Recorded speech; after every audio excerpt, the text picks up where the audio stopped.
గారి ఆదేశాల మేరకు మనం నంద్యాల మంచి పరివర్తన తీసుకునే విధంగా వాళ్ళకి కౌన్సిలింగ్ చేసి వాళ్ళు చెడు అలవాట్లకు నేరాలకు భద్రగా చేయకుండా వాళ్ళ ప్రవర్తన మారే విధంగా వాళ్ళ కౌన్సిలింగ్ చేస్తుంటాము.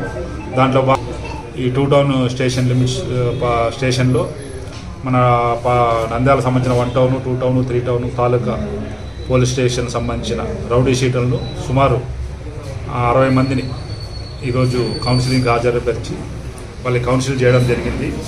వాళ్ళు ముఖ్యంగా హెచ్చరించడం ఏమంటే మళ్ళీ వాళ్ళు ఎలాంటి నేరాలు చేయకూడదనేసి, నేరాలు దూరంగా ఉండాలనేసి పోలీస్కి వాళ్ళ మూమెంట్ తెలియపరచాలని చెప్పి వాళ్ళకి ఆల్రెడీ మీకు తెలుసు వీళ్ళని అబ్జర్వేషన్ కోసం ఒక 2-3 కలిపి ఒక కానిస్టేబుల్ని అలర్ట్ చేయడం జరిగింది.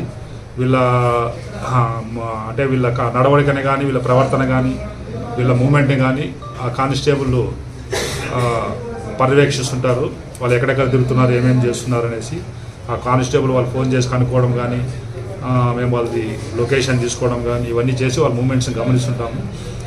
కాబట్టి వాళ్ళకి చెప్పడం జరిగింది వాళ్ళు ఎలాంటి నేరాలకు ఇక మీద పాల్పడకూడదని, అలాగే ఏదన్నా పోలీస్ అడిగినప్పుడు వాళ్ళకి ప్రాపర్గా రెస్పాండ్ కావాలనేసి, పోలీస్ పిలిచినప్పుడు అటెండెన్స్ తీసుకోవాలనేసి వాళ్ళ మంచి పరివర్తన కోసం మేము ఈ కౌన్సిలింగ్ ఏర్పాటు చేయడం జరుగుతుంది. వాళ్ళు ఎవరన్నా తప్పు చేస్తే వాళ్ళ మీద కఠినమైన చర్యలు తీసుకోబడతాయి. ఆ విషయాన్ని వాళ్ళకి గట్టిగా చెప్పడం జరిగింది.